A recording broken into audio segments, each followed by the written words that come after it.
Mana kalau ikut PKP punya ni, berapa orang je lah boleh hadir masuk semayang jenazah kan? Dia semayang jenazah di kubur ke di masjid? Di masuk lah, surau tu kan semua mujahidin tu. Berapa orang je lah. Yalah, itu yang 3 kali. 3 kali tu. Tapi sebab dia mungkin SOP bukan COVID ni. COVID tu mungkin COVID kat luar tu dia teruskan ni lah. Okay. A'udzubillahi minasyaitonirrajim. Bismillahirrahmanirrahim. Assalamualaikum warahmatullahi wabarakatuh. Kita mulakan kuliah kita pada malam ini dengan bacaan Ummul Kitab Al-Fatihah. A'udzubillahi minasyaitonirrajim. Bismillahirrahmanirrahim. Alhamdulillahi rabbil alamin. Ar-Rahmanir-Rahim. Maliki yaumiddin. Iyyaka na'budu wa iyyaka nasta'in. Ihdinas siratal mustaqim. Siratal ladzina an'amta 'alaihim ghairil maghdubi 'alaihim waladdallin. Amin. Bismillah walhamdulillah wassalatu wassalamu ala sayyidina wa habibina wa syafi'ina Rasulillah Muhammad bin Abdillah wa ala alihi wa sahbihi wa man tabi'ahu wa walah. Allahumma aftah alaina hikmataka wanshur alaina min khazaini rahmatika ya arhamar rahimin. Allahumma allimna ma yanfa'una wanfa'na bima 'allamtana wa zidna ilma.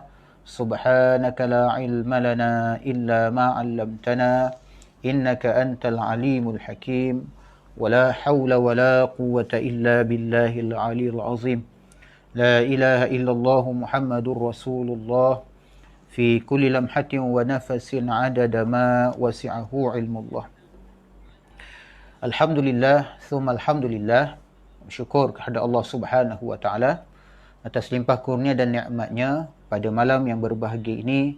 Sekali lagi kita dipertemukan bagi meneruskan kuliah kita berkaitan dengan akidah Ahlus Sunnati wal Jamaah, berpandukan kepada kitab Akidah Ahlus Sunnah wal Jamaah Penjelasan Sifat 50 karangan Syekhuna Al-Fadil Kiai Muhammad Idrus Ramli hafizahullah. Namun sebelum kita memulakan kuliah kita pada malam ini, ingin saya memaklumkan bagi yang mengenali Datuk Dr. Siddiq Fadil yang merupakan mantan Presiden ABIM Angkatan Belia Islam Malaysia, begitu juga mantan Presiden Wadah Pencerdasan Umat atau WADAH, begitu juga merupakan Presiden Kolej Darul Hikmah, iaitu tempat di mana saya bertugas sekarang, dan juga pengerusi Institut Darul Ihsan, mantan kalau tak salah saya mantan pengerusi Institut Darul Ihsan, dan juga pengerusi ahli lembaga pengarah Universiti Sains Islam Malaysia USIM, telah pun kembali ke rahmatullah petang tadi kira-kira jam 6.30, kira-kira jam 6.30 lebih kurang begitu. Seorang da'i, seorang ilmuwan, seorang pemikir yang telah pun menginfakkan umurnya dan pemikirannya serta hartanya di jalan dakwah Islamiah, di jalan Allah Subhanahu wa taala. Kita sama-sama mendoakan rahmat dicucuri ke atas ruh beliau, dan kita dahulukan dengan membacakan suratul Fatihah. Al-Fatihah. A'udzubillahi minasyaitonirrajim. Bismillahirrahmanirrahim. Alhamdulillahi rabbil alamin. Ar-Rahmanir-Rahim. Maliki yaumiddin. Iyyaka na'budu wa iyyaka nasta'in. Ihdinas siratal mustaqim. Siratal ladzina an'amta 'alaihim ghairil maghdubi 'alaihim waladdallin. Amin. Bismillahirrahmanirrahim. Qul huwallahu ahad, Allahus samad. Lam yalid wa lam yulad wa lam yakul lahu kufuwan ahad. Bismillahirrahmanirrahim. Qul huwallahu ahad, Allahus samad. Lam yalid wa lam yulad wa lam yakul lahu kufuwan ahad. Bismillahirrahmanirrahim. Qul huwallahu ahad, Allahus samad. Lam yalid wa lam yulad wa lam yakul lahu kufuwan ahad. La ilaha illallah wallahu akbar. Bismillahirrahmanirrahim. Qul a'udzu birabbil falaq min syarri ma khalaq wa min syarri ghasiqin idza waqab wa min syarri naffatsati fil 'uqad wa min syarri hasidin idza hasad. La ilaha illallah wallahu akbar. Bismillahirrahmanirrahim. Qul a'udzu birabbin nas malikin nas ilahin nas min syarril waswasil khannas alladzi yuwaswisu fi sudurin nas minal jinnati wan nas. Sadaqallahul azim. Dan kita hadiahkan pahala bacaan kita tadi tu kepada khususnya roh almarhum Allah yarham Datuk Dr. Siddiq Fadil rahmatullah alaih, insya-Allah semoga disampaikan. Dan akidah kita Ahlus Sunnati wal Jamaah ialah pahala bacaan Al-Quran, doa-doa kita, bahkan pahala sedekah kita ataupun apa sahaja pahala amal kebajikan kita itu, apabila kita niatkan supaya dihadiahkan pahala itu kepada kepada si mati di kalangan kaum muslimin, maka insya-Allah disampaikan oleh Allah Subhanahu wa taala. Itulah akidah kita Ahlus Sunnati wal Jamaah. Baik. Allahumma ighfir lahu warhamhu wa'afihi wa'fu anhu wa akrim nuzulahu wa wassi' madkhalahu wa awsilhu bil ma'i salji wal baradi wa naqihi minal khataaya kama yunqqa thawbal abyad minad danas Allahumma ij'al qabrahu rawdatan min riyadil jannah wa la taj'al qabrahu hufratan min hufarin niran. Allahumma ahsyurhu ma'an nabiyyin was-siddiqin wasyuhada'i was-salihin wa adkhilhul jannata wa ba'idhu minan nar. Amin ya rabbal alamin. Wassallallahu alaihi wasallam Muhammad wa ala alihi wa sahbihi wa baraka wasallam. Insya-Allah pada malam ini kita akan menyambung perbincangan kita daripada kitab ini, bahagian yang kedua, iaitu berkaitan dengan ketuhanan ataupun dalam bahasa Arab disebut sebagai ilahiyat. Ilahiyat. Dalam perbahasan akidah Ahlus Sunnah wal Jamaah, lazimnya perbahasan itu dibahagikan kepada 3 bahagian utama. Kebiasaannya lah. Yang pertama, perbahasan tentang ilahiyat, iaitu tentang ketuhanan. Kedua, tentang nubuat, iaitu tentang kenabian. Dan yang ketiga ialah berkaitan dengan sam'iyat atau ghaibiyat, iaitu perihal alam ghaib, perkara-perkara ghaib yang kita ketahui melalui perantaraan atau perkhabaran wahyu dan juga sabda Rasulullah sallallahu alaihi wasallam. Jadi perbincangan tentang ketuhanan ini akan membahaskan tentang sifat-sifat yang wajib bagi Allah Subhanahu wa taala, begitu juga sifat yang mustahil ke atasnya dan juga sifat yang harus baginya. Baik, disebutkan di sini oleh musannif, pengarang buku ini, Kiai Muhammad Idrus Ramli hafizahullah, bahagian kedua ketuhanan, iaitu ilahiyat. Akidah 50. Baik, akidah 50 maksudnya adalah 20 sifat wajib bagi Allah, 20 sifat mustahil bagi Allah dan 1 sifat jaiz bagi Allah. Sifat jaiz maksudnya sifat yang harus bagi Allah Subhanahu wa taala. 4 sifat yang wajib bagi para rasul, kemudian 4 sifat mustahil bagi para rasul dan 1 sifat jaiz atau harus bagi para rasul. Jadi apabila dijumlahkan kesemuanya itu, semuanya berjumlah 50.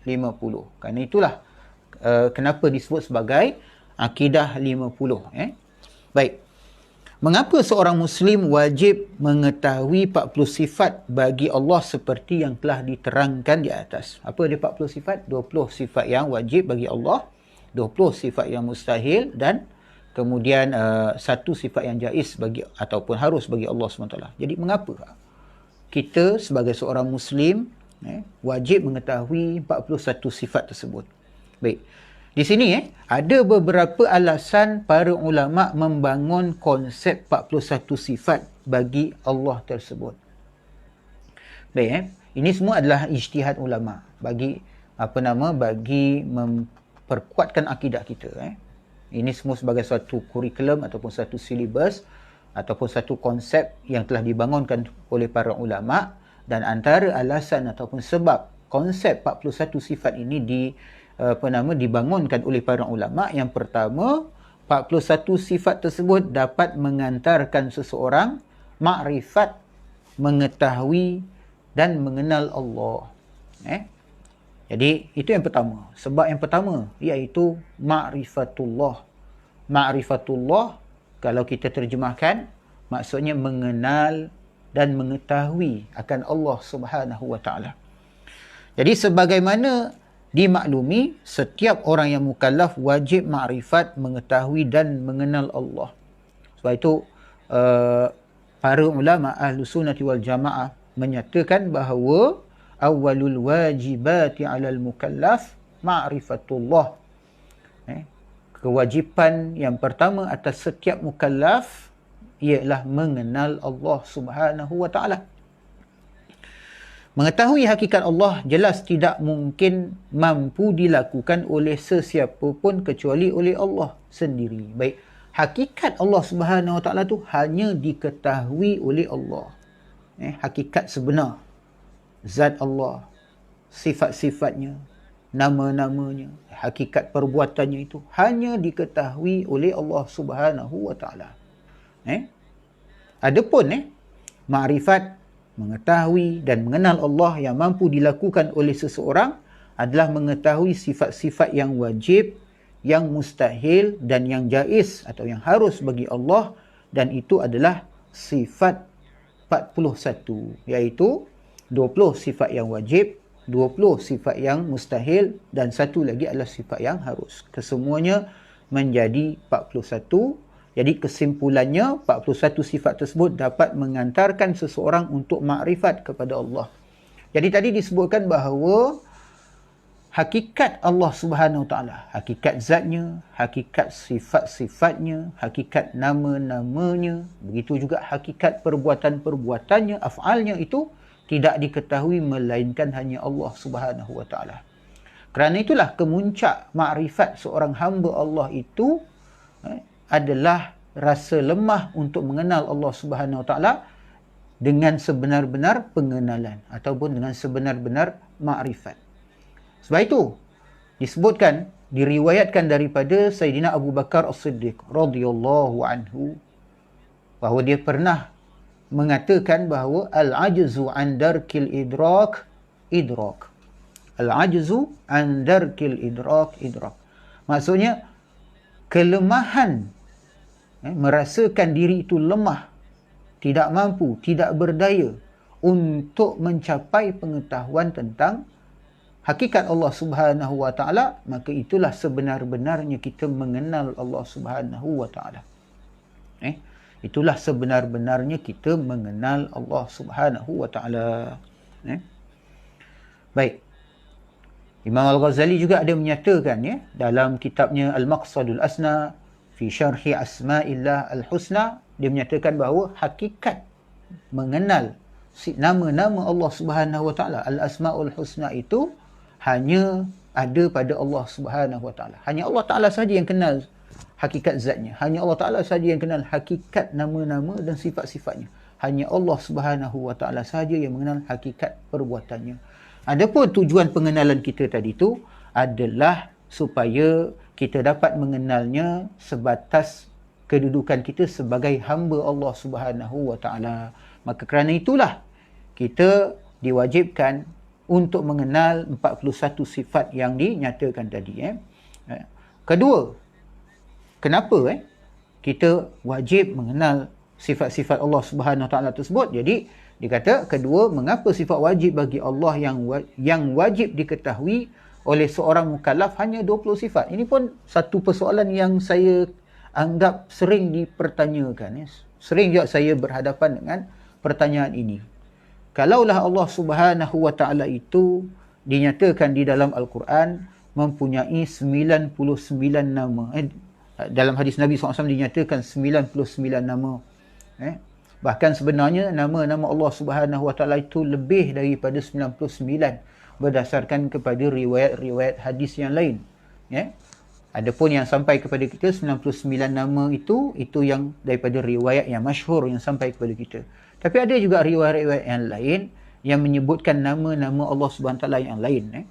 Contohnya Tayyib, At-Tayyib. At-Tayyib itu juga salah satu nama Allah Subhanahu Wa Taala. Contohnya dalam hadis Nabi SAW disebutkan innallaha tayyibun la yaqbalu illa tayyiba. Sesungguhnya Allah Taala itu adalah tayyib, maknanya yang maha baik, la yaqbalu illa tayyiba, dan dia tidak menerima melainkan sesuatu yang baik. Ada juga namanya al-witru. Innallaha witrun yuhibbul witra. Allah SWT itu witr. Witr ni maksudnya apa? Ganjil.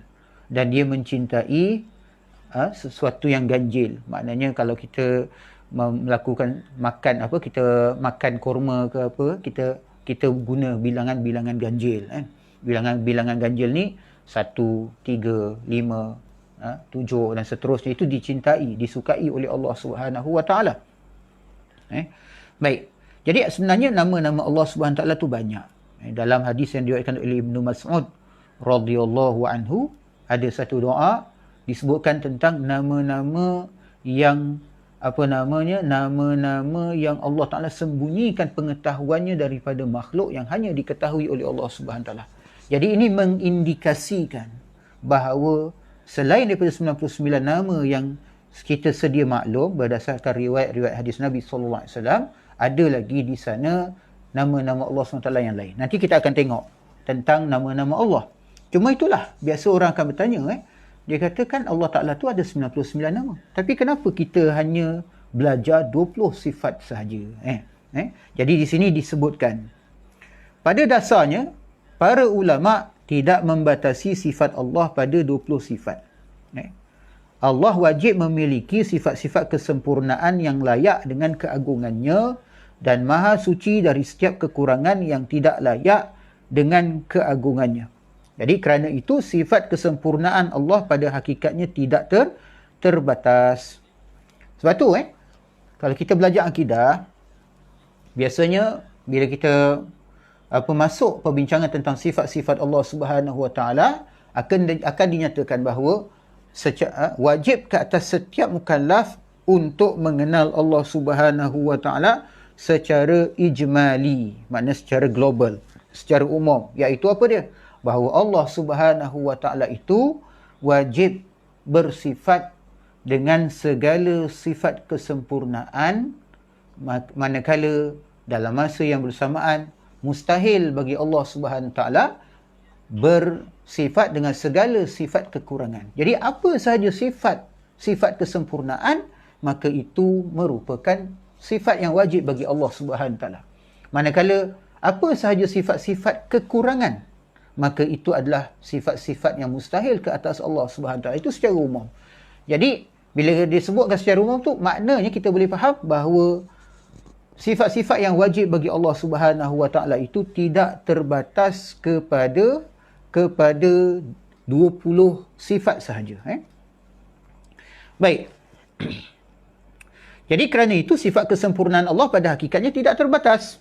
Hanya saja para ulama menetapkan wajib mengetahui 20 sifat wajib bagi Allah, kerana 20 sifat wajib itu batas kemampuan akal manusia dalam rangka makrifat dan mengenal Allah. Lebih daripada 20 sifat tersebut, akal manusia tidak mampu menelusurinya. Okey.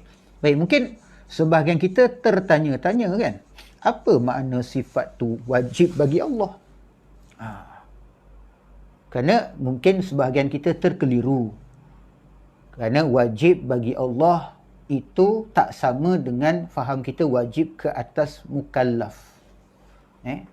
Wajib dalam perbahasan akidah, cuma dalam kitab ni dia tak mulakan dengan perbahasan tersebut.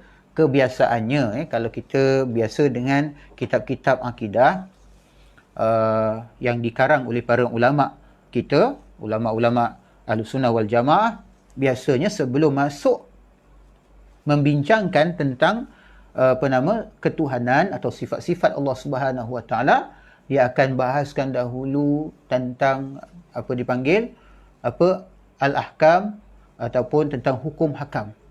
Yang 3. Yang pertama disebut hukum akal. Yang kedua disebut hukum syarak, manakala yang ketiga disebut sebagai hukum adat.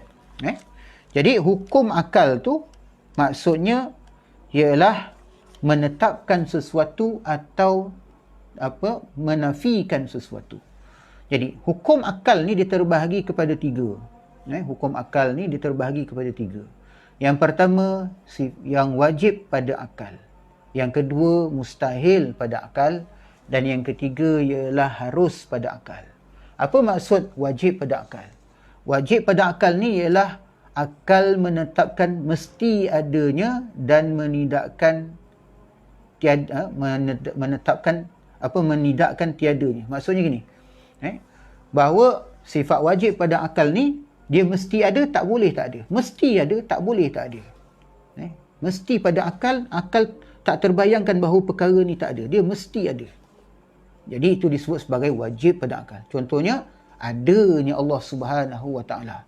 Maka itu wajib pada akal. Akal setelah direnung-renungkan, difikir-fikirkan, akhirnya menyatakan bahawa adanya Allah Ta'ala itu adalah wajib pada akal dan ia mustahil tak ada. Mustahil Allah Ta'ala itu tak ada. Itu maksudnya.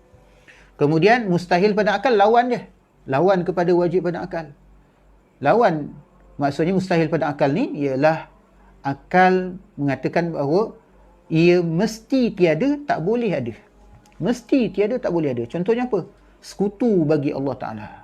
Jadi setelah direnung-renungkan, difikir-fikirkan oleh akal, maka kesimpulannya ialah mesti sekutu bagi Allah atau isteri bagi Allah ataupun juzuk-juzuk jisim bagi Allah ataupun seumpamanya itu adalah tidak boleh ada dan mesti tak ada. Maknanya mustahil bagi Allah Ta'ala adanya sekutu. Itu pada akal.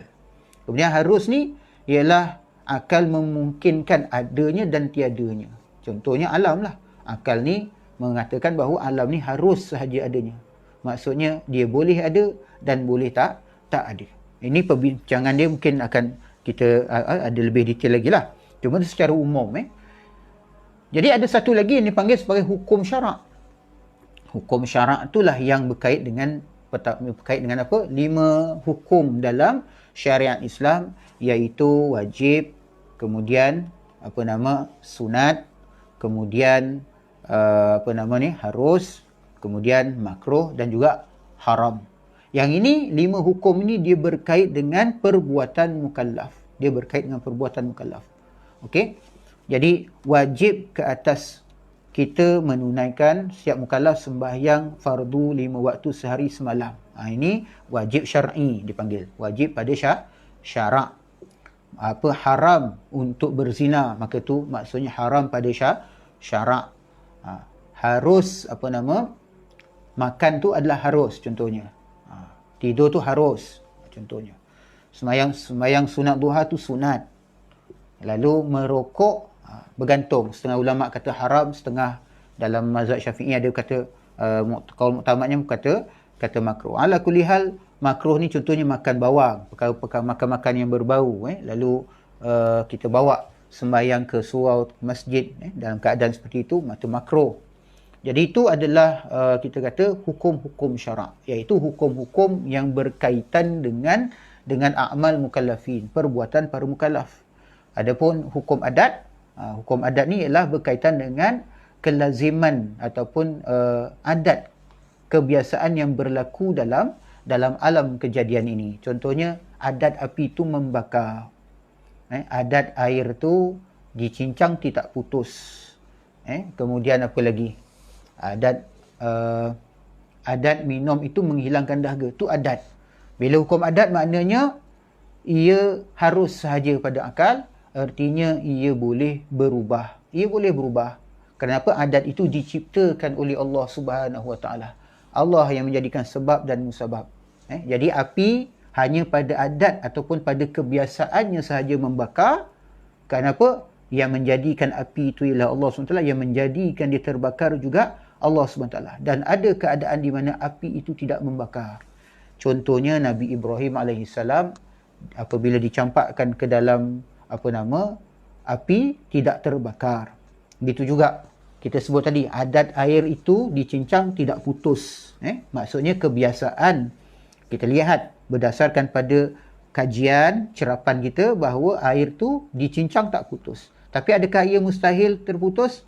Mustahil. Adakah ia sama sekali tidak boleh putus? Tidak. kerana ia pada adat saja. Kenapa? Berlaku dalam sejarah di mana Nabi Musa alaihi salam dengan izin Allah Subhanahu taala, dengan perintah Allah Subhanahu taala tu dapat membelah air. Dapat membelah air. Kenapa? Seluruh yang ada dalam alam ni dia berjalan dengan hukum sebab dan musabab, dan di dalam akidah kita Ahlus Sunnah wal Jamaah yang sebenar-benarnya memberi bekas, memberi kesan itu ialah Allah Subhanahu wa taala. Allah menjadikan sebab, Allah taala juga menjadikan musabab, dan Allah taala itulah musabbibul asbab. Sebab itulah bila bincang bab hukum adat ni, akhirnya dibawa kepada mengisbatkan ataupun menetapkan adanya mukjizat dan karamah. Sebab itulah mukjizat dan karamah tu disebut sebagai amrun khariqun lil adah, perkara yang mencari adat ataupun perkara yang mencari kebiasaan. Itu secara umum secara umum kita sebut tentang hukum-hukum yang 3, iaitu hukum hukum akal, kemudian ada hukum syarak, kemudian ada hukum adat. Ini ada pendetilan-pendetilan dia. Cuma kat sini kita nak menjelaskan sini, bila kita kata wajib pada Allah, itu bukan wajib dalam pengertian hukum syarak. Makna Allah Ta'ala diwajibkan sebagaimana hamba-hambanya tu diwajibkan dengan sesuatu. Tak, Allah Ta'ala tidak diwajibkan dengan maksud itu. Maksud wajib pada ini, iaitu akal menetapkan bahawa pada Allah Ta'ala tu mesti ada sifat-sifat ni. Yang dikatakan Tuhan yang sempurna, Tuhan yang hakiki, dia mesti bersifat dengan sifat-sifat ini. Kalau tidak bersifat dengan sifat-sifat tersebut, maka ia tidak layak disebut sebagai Tuhan. Jadi, kerana itulah dikatakan ia wajib pada akal bahawa Allah Ta'ala itu bersifat dengan sifat-sifat 20 yang kita sebutkan di sini. Baik. Yang kemudian bila akal fikir-fikir, akal tengok, akal renung-renungkan bahawa adalah mustahil bagi Allah Ta'ala bersifat dengan sekian sifat-sifat mustahil. Ada 20 sifat mustahil yang disenaraikan oleh ulama. Ulama merenungkan, setelah dipertimbangkan dengan akal yang waras, maka disimpulkan bahawa adalah mustahil bagi satu zat ketuhanan bersifat dengan sifat-sifat kekurangan ini. Kerana kalau ada satu sahaja sifat kekurangan ini pada zat ketuhanan, maka tak layak ia disebut sebagai Tuhan. Itu maknanya penetapan akal bahawa Allah Ta'ala wajib bersifat dengan sifat 20, dan penetapan akal juga bahawa mustahil bagi Allah Ta'ala bersifat dengan 20 sifat yang mustahil. Baik. Jadi supaya kita clear lah tentang beza antara hukum wajib pada akal dengan wajib pada syarak. Baik. Yang ketiga, kenapa kita mesti belajar ataupun kenapa para ulama membangunkan konsep 41 sifat ni? Baik. Ketiga, 20 sifat wajib bagi Allah juga merespon penyimpangan-penyimpangan berbagai aliran pemikiran yang berkaitan dengan ketuhanan. Sebagaimana dimaklumi, dalam persoalan akidah, berbagai-bagai aliran pemikiran seperti Mu'tazilah, Syiah, Mujassimah dan lain-lain memiliki pemikiran dan akidah yang menyimpang dari kebenaran berkaitan dengan soal-soal ketuhanan. Jadi 20 sifat yang wajib dan satu sifat yang jaiz bagi Allah menjadi respon dan jawapan terhadap berbagai-bagai penyimpangan tersebut. Baik. Yang keempat, apabila diteliti secara saksama, 41 sifat Allah Ta'ala yang wajib diketahui oleh seorang mukallaf tersebut pada dasarnya menjadi jawapan terhadap soal-soal yang mendasar tentang persoalan ketuhanan yang wajib diketahui oleh manusia dalam rangka makrifat dan mengenal Allah Subhanahu wa Ta'ala. Baik, tadi yang ketiga disebut bahawa sifat-sifat Allah Subhanahu wa Ta'ala yang wajib, 20 sifat yang wajib bagi Allah Ta'ala tadi itu sebenarnya membantu kita untuk menjawab ataupun memberikan respon kepada berbagai-bagai penyimpangan, kekeliruan, kesamaran berkaitan dengan persoalan ketuhanan. Contohnya, bila kita bahas tentang sifat wujud bagi Allah Subhanahu Wa Ta'ala, maka daripada perbahasan sifat wujud tu tujuannya antara lain ialah dapat menolak faham faham etisme, faham yang mengatakan bahawa Tuhan tu tak ada sama sekali, ataupun faham agnostisisme, iaitu golongan yang meragukan tentang adanya Allah ada atau tidaknya Allah Ta'ala. Jadi ada golongan yang ragu, dia tak dapat nak putuskan Allah Ta'ala ni ada ke tak ada. Itu dipanggil sebagai agnostisisme. Kemudian bila bincang sifat qidam, bincang sifat qidam, kat situ sebenarnya tujuannya antara lain ialah untuk menolak golongan dahriyin. Golongan dahriyin ni maksudnya yang mengatakan bahawa alam ini bersifat sedia kala dan juga kekal abadi. Jadi sifat qidam dan sifat baqa' tadi dibahaskan dapat menolak pandangan sebahagian golongan dari ahli falsafah maupun ahli-ahli sains yang mengatakan bahawa alam ni dia bersifat sedia kala. Maksud sedia kala tu dia ada tanpa ada permulaan. Dia ada tanpa ada permulaan, sedia kala. Dan juga bila bincang sifat baqa', maka dia dapat menafikan pandangan yang mengatakan bahawa alam ni berkekalan, everlasting, berkekalan. Jadi itu antara lain kenapa kita bincang sifat qidam dan baqa'. Itu satu contoh. Bila kita bincang sifat qiyamuhu ta'ala binafsih contohnya, qiyamuhu ta'ala binafsih tu dapat menolak pandangan yang mengatakan bahawa Tuhan ini menempati satu tempat atau satu ruang. Ataupun dapat menolak pandangan yang mengatakan Tuhan tu bersifat dengan sifat lemah, boleh diperangi, boleh dilawat, boleh kalah dalam perang, sebagaimana banyak dalam mitos-mitos purba. Kalau kita tengok dalam ajaran agama purba, ada mitos-mitos di mana Tuhan tu pun boleh mati, Tuhan tu boleh dibunuh, kalau Tuhan tu perang, Tuhan boleh kalah, Tuhan boleh jadi lemah. Maka tu berlawanan dengan sifat qiyamuhu ta'ala binafsih contohnya. Agar bila kita bincang sifat qiyamuhu ta'ala binafsih, dia dapat menghilangkan syubhat yang berkaitan dengan kelemahan Tuhan, ataupun Tuhan berhajat kepada sesuatu, Tuhan berhajat kepada tempat, Tuhan berhajat kepada kedudukan, Tuhan berhajat kepada doa hamba. Kalau dalam masyarakat Greek contohnya, mitos masyarakat Greek menyatakan bahawa dewa-dewa tu akan jadi lemah apabila manusia tidak berdoa dan tidak beribadat kepadanya. Kenapa? Kerana dalam mitos mereka mengatakan bahawa dewa-dewa ni perlu kepada doa-doa dan juga ibadat makhluk manusia ni. Dia perlu supaya dia dapat menjadi lebih kuat. Tapi bila manusia tu tak semayang, manusia tu tak berpuasa, manusia tu tidak beribadat, tidak lagi berdoa kepada Allah ataupun kepada Tuhan atau dewa-dewa yang mereka fahami, maka ia akan menjadi lemah. Dan ini bertentangan dengan qiyamuhu ta'ala binafsih. Sedangkan maksud qiyamuhu ta'ala binafsih itu antara lain ialah Tuhan tu maha kaya. Erti Tuhan maha kaya iaitu Tuhan tu tidak berhajat kepada sesiapa dan Tuhan tidak berhajat kepada apa-apa. Itu antara lain kenapa bila kita bahas detail tentang sifat qiyamuhu ta'ala binafsih itu, dia dapat menghilangkan syubhat seperti itu kan. Kemudian bila bincang sifat apa lagi contoh? Laisa kamitslihi syai'. Sifat apa ni? Sifat mukhalafatuhu ta'ala lil hawadis. Perbincangan tentang sifat mukhalafatuhu ta'ala lil hawadis, maknanya Allah Ta'ala itu bersalahan dengan sekalian makhluknya yang baru, itu dapat menghilangkan syubhat golongan mujassimah yang menjisimkan Allah, dapat menghilangkan syubhat golongan golongan musyabbihah yang menyerupakan Allah Subhanahu Wa Taala dengan makhluk. Bila kita bincang sifat wahdaniyah contohnya, kita bincang sifat wahdaniyah, ia dapat menghilangkan syubhat golongan Trinity. Golongan Trinity itu antaranya lah juga syubhat golongan musyrikin. Kerana wahdaniyah itu maksudnya mengesakan maksudnya ialah keesaan Allah Subhanahu Wa Taala. Jadi apabila kita bincang sifat wahdaniyah, maka syubhat golongan Trinity itu dapat kita hilangkan. Kerana golongan Trinity, golongan Kristian yang percaya pada konsep Trinity, Tuhan tu ada 3 oknum, Tuhan sebagai Bapa, Tuhan sebagai Anak, Tuhan sebagai Roh Kudus. Itu berlawanan dengan akidah tauhid yang diajarkan oleh para rasul alaihi wassalatu wassalam. Baik, dan banyak lagi sebenarnya. Jadi kalau sifat tu, sifat-sifat wajib Allah Ta'ala ni kita bahas secara lebih detail, sebenarnya kita dapat lawan banyak aliran-aliran pemikiran yang sesat, yang menyeleweng, yang kufur.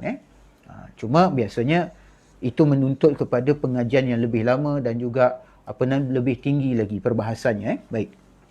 Jadi kerana itulah kenapa para ulama' dia menyusun 20 sifat yang wajib bagi Allah Ta'ala itu berkaitan dengan yang ketiga. Adapun yang keempat, disentuh tadi, bahawa apabila diteliti secara saksama 40 sifat Allah yang wajib diketahui oleh seorang mukallaf tersebut, pada dasarnya menjadi jawapan terhadap soal-soal yang mendasar. Tadi kita sebut dah. Tentang persoalan ketuhanan yang wajib diketahui oleh manusia dalam rangka makrifat dan mengenal Allah Subhanahu wa taala. Baik. Selanjutnya kita bahaskan pula di sini ialah sifat 20 dan al-asmaul husna. Kita lihat apakah hubungan sifat 20 dan al-asmaul husna. Baik, sering ada pertanyaan, mengapa sifat yang wajib bagi Allah tu ada 20? Sedangkan al-asmaul husna, nama-nama Allah Subhanahu wa taala yang indah itu jumlahnya 99. Itu tadi kita dah sebutkan. Baik, jawapan terhadap pertanyaan tersebut adalah sebagai berikut. Pertama, seperti dikemukakan sebelumnya, para ulama tidak membatasi sifat wajib bagi Allah dalam 99 sifat, apalagi dalam 20 sifat. Kerana setiap kesempurnaan yang layak dengan keagungan Allah, maka Allah wajib memilikinya. Allah juga maha suci dari setiap kekurangan yang tidak layak dengan keagungannya. Jadi itu sebab kita kata tadi, mengenal Allah SWT secara ijmali, iaitu kita menetapkan bahawa Allah Ta'ala itu wajib bersifat dengan segala sifat kesempurnaan. Maknanya tanpa batas. Dan kemudian kita sebutkan, mustahil pula bagi Allah bersifat dengan segala sifat kekurangan. Jadi tanpa batas. Jadi apa sahaja yang boleh dikira sebagai sifat kekurangan, maka mustahil bagi Allah Subhanahu wa taala. Ataupun apa sahaja yang dianggap sebagai sifat sifat kesempurnaan, maka dengan sendirinya termasuklah pada perkara yang wajib kita ketahui. Itu disebutkan secara ijmali. Okey? Jadi sifat yang wajib bagi Allah Ta'ala itu tidak terbatas pada 99, apatah lagi 20. Kedua, al-asma'ul husna artinya nama-nama terbaik bagi Allah. Walillahil asma'ul husna fad'uuhu biha. Dan bagi Allah Subhanahu wa taala itu ada al-asmaul husna, nama-nama yang indah dan terbaik. Maka hendaklah kalian semua berdoa menyeru Allah Taala dengan menggunakan nama-nama tersebut. Ataupun dalam ayat yang lain disebutkan qul ud'ullaha aw ud'ur rahman ayyamma tad'u falahul asmaul husna. Serulah Allah ataupun Ar-Rahman, mana-mana pun yang kamu gunakan untuk berdoa, maka bagi Allah Ta'ala itu ada nama-nama yang indah, yang terbaik. Ya? Baik. Bahkan para ulama dia membincangkan, bahkan mengarang kitab-kitab khusus membicarakan tentang Al-Asma'ul Husna. Contohnya tadi saya ada sebut, iaitu Al-Imam Al-Ghazali rahimahullah. Kitabnya ialah Al-Maqsadul Asna fi Syarhi Asma'illah Al-Husna. Di dalam kitab itu dia bukan bahas tentang definisi nama-nama itu. Setiap nama Allah itu apa, Ar-Rahman tu apa, Ar-Rahim tu apa, Al-Wadud, Al-Syakur, Al-Sabur, Al-Muntaqim itu apa. Tetapi lebih jauh daripada itu, Imam Al-Ghazali rahimahullah juga membahaskan bagaimana kita dapat berakhlak dengan setiap nama-nama Allah Subhanahu Taala tersebut. Apa akhlak yang kita boleh pakaikan pada diri kita melalui penghayatan nama Allah, lafzul jalalah ataupun ismullah, Ismul Zat Al-Aliyah, Allah, Alif Lam Lam Ha tu. Macam mana kita nak pakaikan pada diri kita sebagai akhlak? Kata Imam Ghazali, orang yang menghayati orang yang menghayati nama Allah Subhanahu wa taala, Allah, Alif Lam Lam Ha, ataupun dipanggil Ismullah, Ismul Zat Al-Aliyah, maka hatinya itu akan merdeka daripada ditakluki oleh makhluk. Hati itu akan merdeka daripada ditakluki oleh makhluk. Hati itu tidak lagi memandang kepada makhluk. Sebaliknya hati itu tawajuh hanya kepada zat Allah Subhanahu wa taala. Itu antaranya disebutkan Imam Al-Ghazali rahimahullah. Kemudian kalau nama Ar-Rahman contohnya, Ar-Rahman. Ar-Rahman ni maksudnya yang maha penyayang. Yang maha penyayang. Yang mana sifat kasih sayang Allah Ta'ala ni meliputi setiap sesuatu. Wa rahmati wasi'at kulla syai'. Rahmat aku itu, kasih sayang aku itu meliputi tiap-tiap sesuatu. Maknanya sifat kasih sayang yang umum, merangkumi setiap makhluk. Semua tak terlepas daripada rahmat dan kasih sayang Allah Subhanahu wa taala. Jadi antara lain, apa akhlak yang kita boleh dapat daripada nama Ar-Rahman?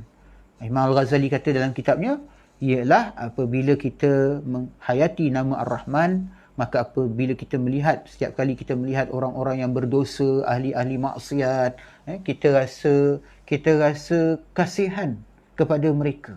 Dan kita berusaha untuk menyelamatkan mereka, berusaha untuk menolong mereka, berusaha untuk mengeluarkan mereka daripada kancah dosa, daripada kegelapan kepada cahaya Allah Subhanahu Wa Taala.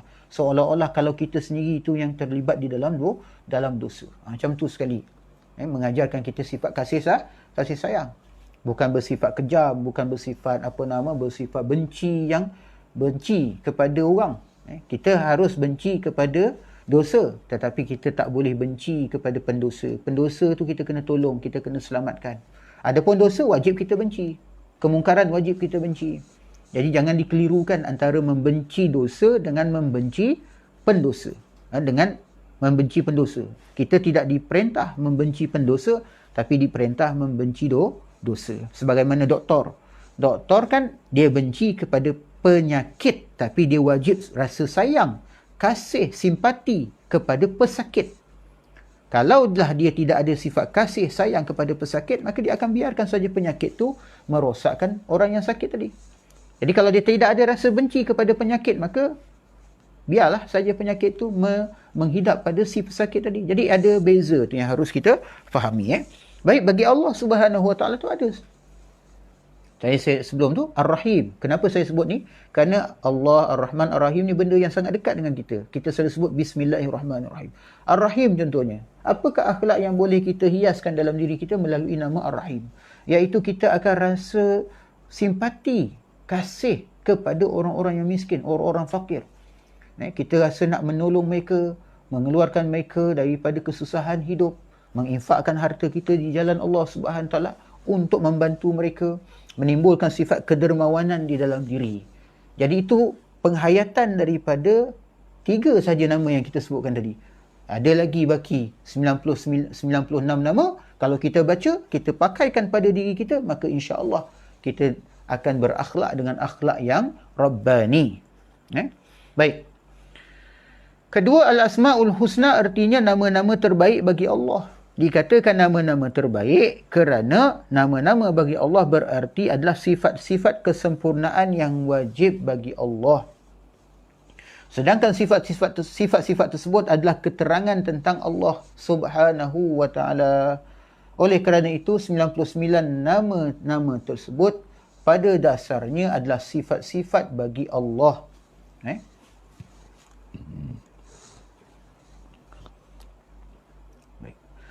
Ketiga, nama-nama dan sifat-sifat Allah sebenarnya tidak terbatas pada 99, apalagi 20 sifat berdasarkan kepada hadis antara lain yang diriwayatkan daripada Sayyidina Abdullah ibni Mas'ud radhiyallahu anhu.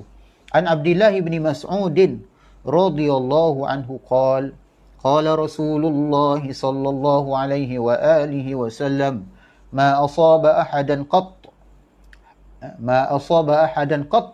قط هم ولا حزن فقال اللهم إني عبدك ابن عبدك ابن أمتك ناصيتي بيدك ماض في حكمك عدل في قضاؤك أسألك بكل اسم هو لك سميت به نفسك أو علمته أحدا من خلقك أو أنزلته في كتابك أو استأثرت به في علم الغيب عندك أن تجعل القرآن ربيع قلبي ونور صدري وجلاء حزني وذهاب همي إلا أذهب الله همه وحزنه وأبدله مكانه فرحا.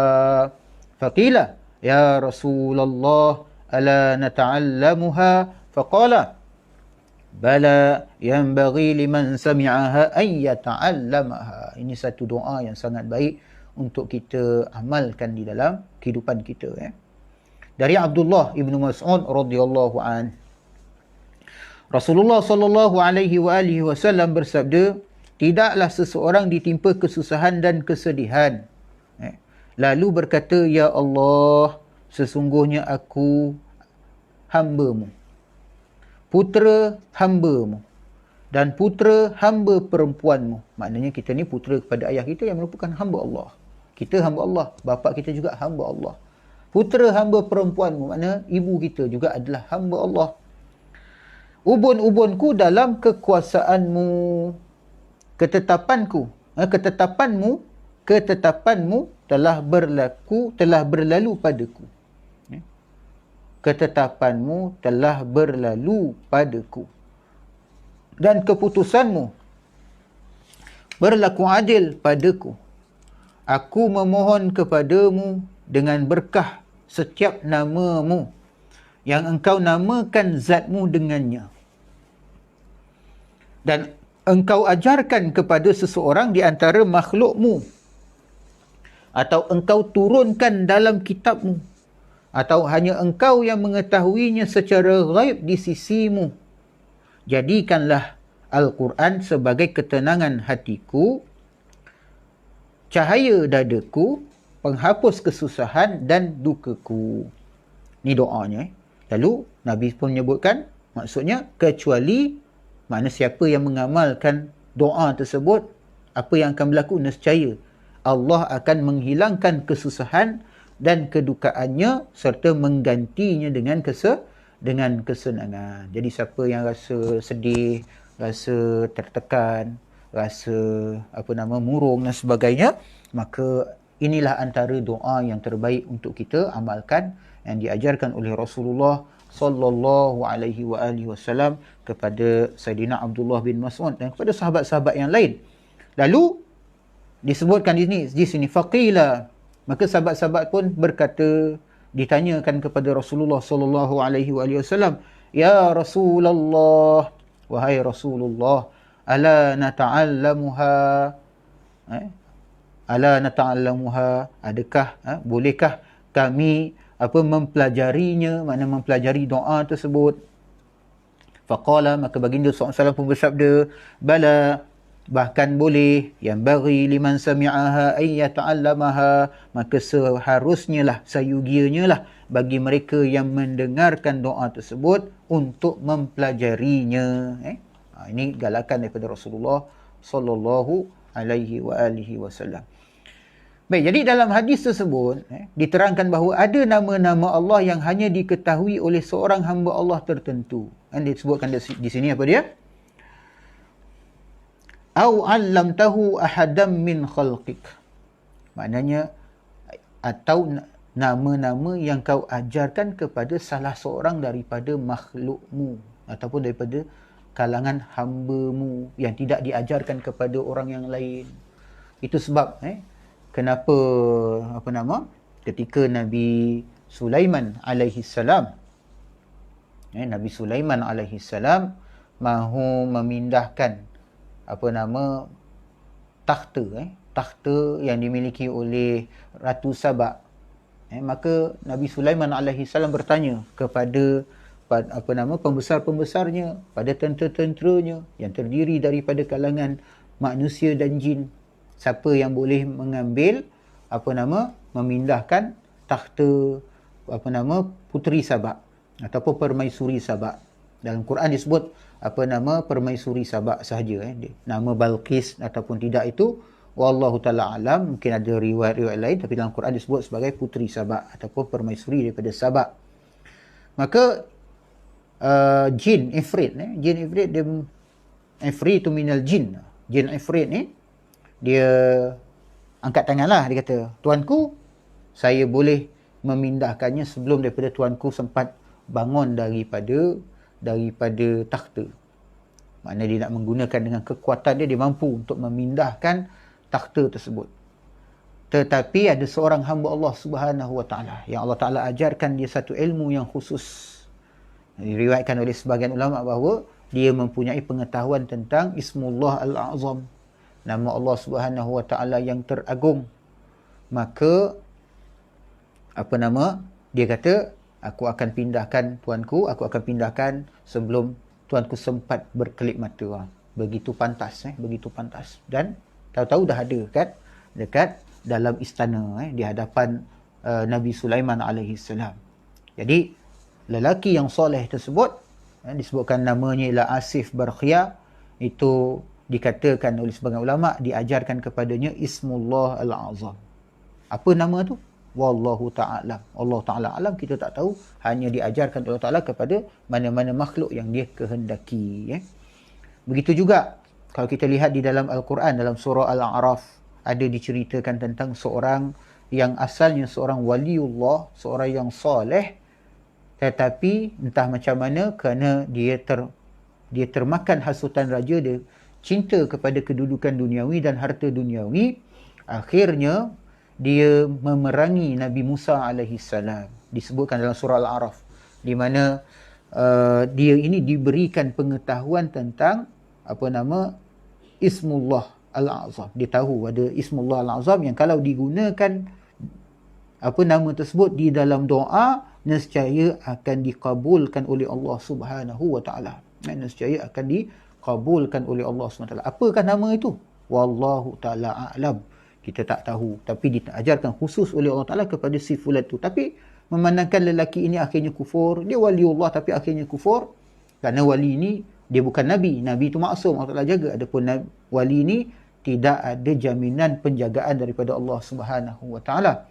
Jadi boleh saja wali itu berubah, dia mengkufuri nikmat Allah Subhanahu wa taala. Akhirnya dia cuba gunakan nama tersebut untuk melawan Nabi Musa AS, tapi Allah Taala balikkan kesannya kepada beliau.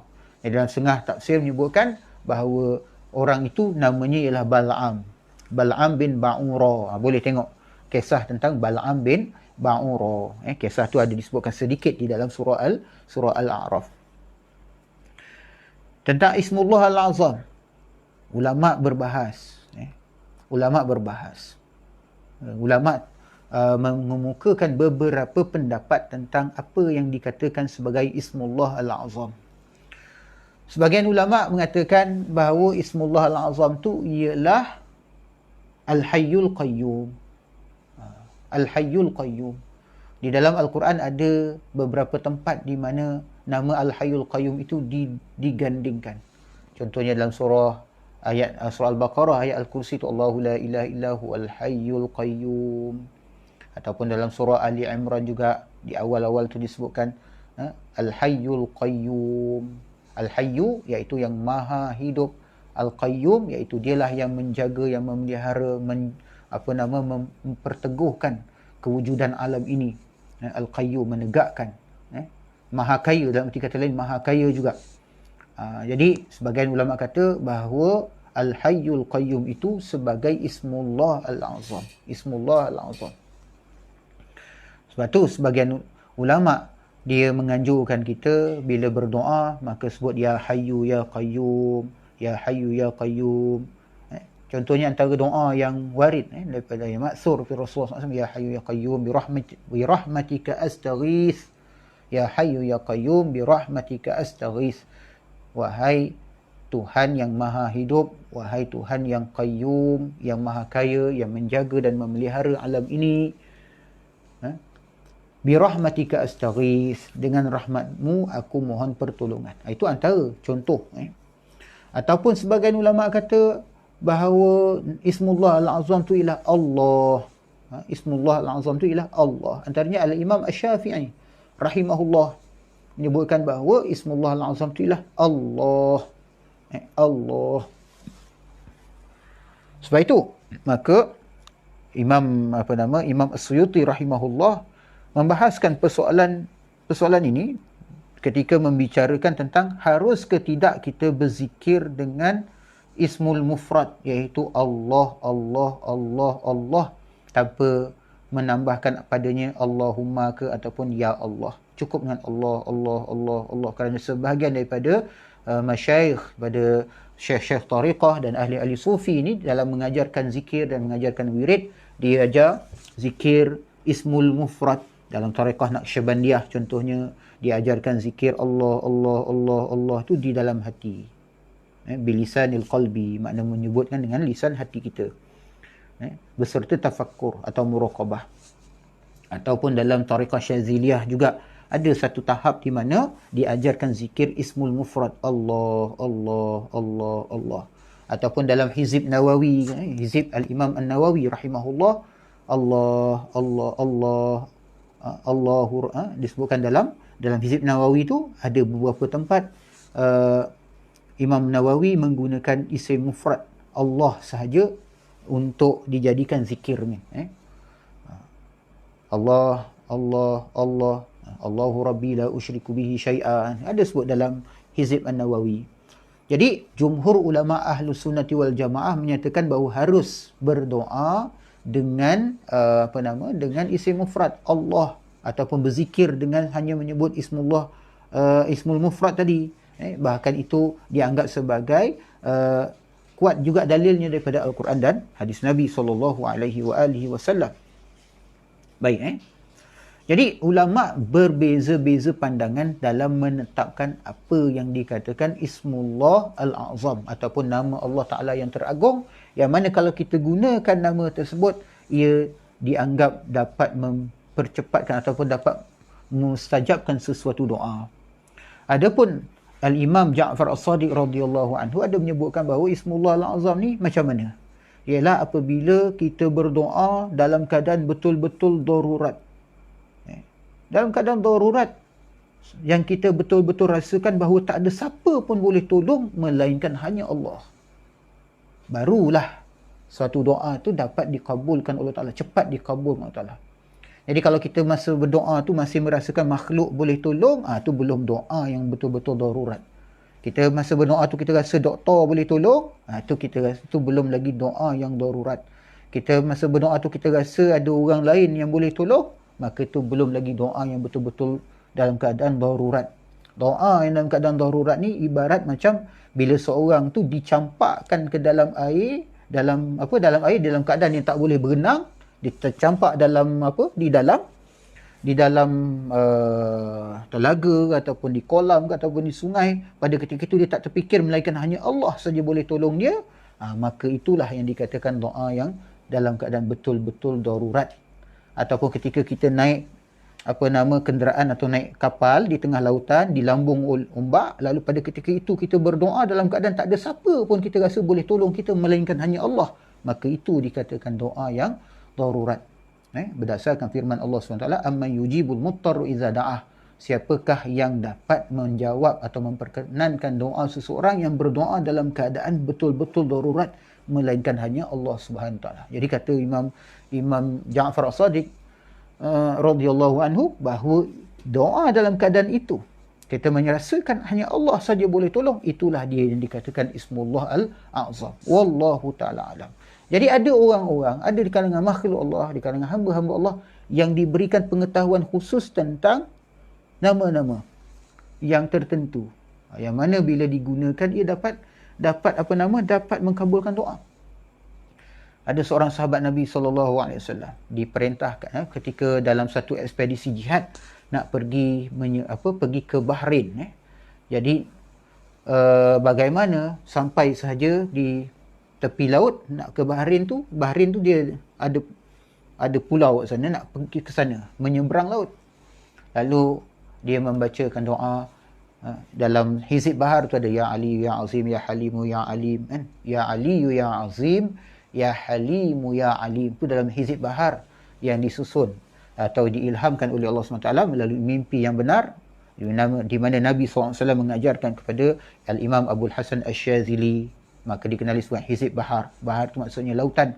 Ada kisah dia dalam satu perjalanan daripada Mesir nak ke Mekah, entah macam mana tiba-tiba kapal tu tersangkut di atas lautan kerana tak ada angin, tak bergerak lah. Dah beberapa lama berlalu masanya, akhirnya entah macam mana dalam tidurnya Imam Abul Hasan Asy-Syazili bermimpi di mana Rasulullah SAW mengajarkan kepada beliau hizib, sekumpulan wirid. Dia panggil Hizib Bahar, kemudiannya dikenali Hizib Bahar. Maka di dalam Hizib Bahar tu, pada introduction ataupun permulaan Hizib Bahar tu disebutkan ya Ali ya Azim ya Halimu ya Alim. Itu sebagai ulama kata adalah juga, sebahagian mengatakan bahawa itu juga adalah Ismullah Al-A'zam. Wallahu ta'ala alam. Kerana nama-nama itu juga digunakan ataupun disebutkan oleh seorang sahabat Nabi, kalau tak silap saya namanya A'la Al-Hadrami, wallahu ta'ala alam, ketika dia nak menyeberang ke Bahrain, membawa pasukan jihad, menyeberang lautan tu tak ada jambatan, tak ada apa. Dia baca ya Ali ya Azim ya Halim ya Alim, lalu pasukan tentera dengan kuda-kudanya dapat menyeberang lautan, menjejak kaki di atas air, tanpa terjatuh, tanpa tenggelam dan sebagainya. Tapi akhirnya kita balik pada keyakinan bukan ayat-ayat tu atau nama-nama itu yang memberikan bekas, tetapi Allah Subhanahu Wa Taala. Sebab tu para guru kami mengajarkan bahawa bila kita membaca sesuatu ayat, jangan iktikadkan pada ayat tu, maknanya kita jangan bergantung kepada ayat tu, tapi bergantunglah kepada Allah Subhanahu Wa Taala yang menentukan, yang menjadikan segala sesuatu, yang menjadikan segala sebab dan musabab. Wallahu taala alam. Jadi itu tentang nama-nama yang khusus. Ada nama-nama khusus yang Allah Ta'ala ajarkan kepada makhluknya. Bahkan ada nama-nama yang tidak Allah Ta'ala ajarkan kepada sesiapa pun. Hanya dia sahaja yang ketahui, yang disebut sebagai al-asma' al-musta'sarah, ataupun nama yang disebutkan awista'sarta bihi fi ilmil ghaibi indak, iaitu nama yang engkau sembunyikan ataupun yang hanya engkau mengetahuinya secara ghaib di sisimu. Tidak ada makhluk mana pun yang mengetahuinya, hatta seorang nabi yang yang diutuskan, ataupun seorang ataupun malaikat yang paling dekat kepada Allah Ta'ala. Tak ada siapa tahu, hanya dia. Jadi bila kita berdoa tu, kita sebut dengan nama yang hanya engkau sahaja ketahui ya Allah, dalam ilmu ghaibmu. Ini antara yang diajarkan oleh Rasulullah sallallahu alaihi wasallam. Jadi dalam hadis tersebut diterangkan bahawa ada nama-nama Allah yang hanya diketahui oleh seorang hamba Allah tertentu, dan ada pula nama-nama yang hanya diketahui oleh Allah sahaja. Dengan demikian, nama-nama Allah sebenarnya tidak terbatas pada 99 nama. Keempat, sifat-sifat yang terdapat dalam Asma'ul Husna. Al-Asma'ul Husna terbahagi kepada dua bahagian.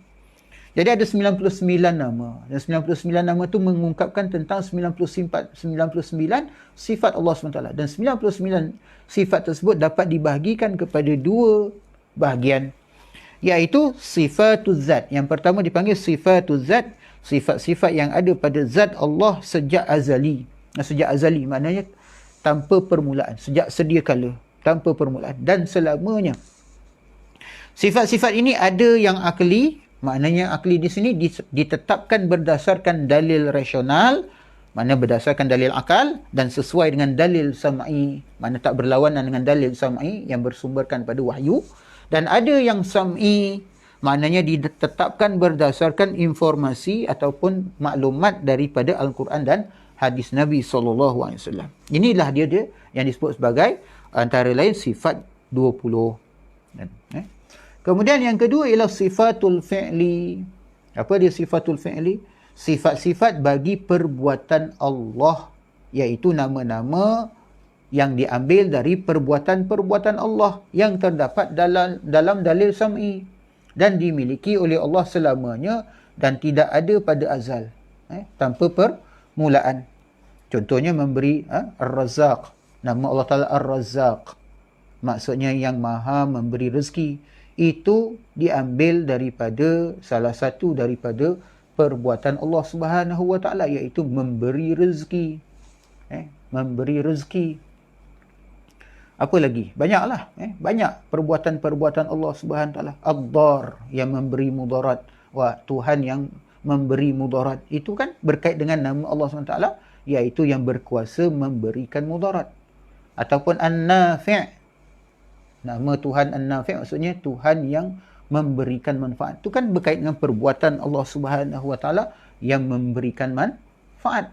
Perbuatannya memberikan manfaat, dan banyak lagi sebenarnya di dalam Asma'ul Husna tu yang menyebutkan tentang sifatul fi'li, sifat-sifat yang berkait, sifat-sifat bagi perbuatan Allah. Kerana nama-nama tadi tu diambil daripada perbuatan-perbuatan Allah yang kita ketahui ataupun dapat kita tetapkan berdasarkan kepada dalil sam'i ataupun dalil naqli. Okey. Jadi kalau kita nak tahu lebih lanjut berkaitan dengan ni, kita boleh tengoklah dalam kitab-kitab yang dikarang, antaranya Al-I'tiqad wal Hidayah ila Sabilir Rasyad oleh Al-Imam Al-Baihaqi rahimahullah. Dan akhir sekali disebutkan kelima, menurut Ahlussunnah wal Jamaah, 99 sifat dalam Asma'ul Husna semuanya kembali pada sifat-sifat Allah dalam 20 sifat tersebut. Dan insya-Allah dalam pertemuan kita di masa akan datang, insya-Allah kita akan melihat pula Apakah dia sifat yang wajib? 20 bagi Allah Ta'ala, bermula daripada sifat wujud, qidam, baqa dan seterusnya, dengan melihat pada dalil-dalilnya, insyaAllah. Jadi saya ingat tak ada pertanyaan mungkin. Baik, kita akhiri kuliah kita ini dengan membacakan tasbih kafarah dan suratul As. Subhanakallahumma wa bihamdika asyhadu an la ilaha illa anta astaghfiruka wa atubu ilaik. Wal 'asri innal insana lafi khusr illa alladhina amanu wa 'amilus solihat wa tawassaw bil haqqi wa tawassaw bis sabr. Wabillahi taufiq wal hidayah. Wassalamualaikum warahmatullahi wabarakatuh.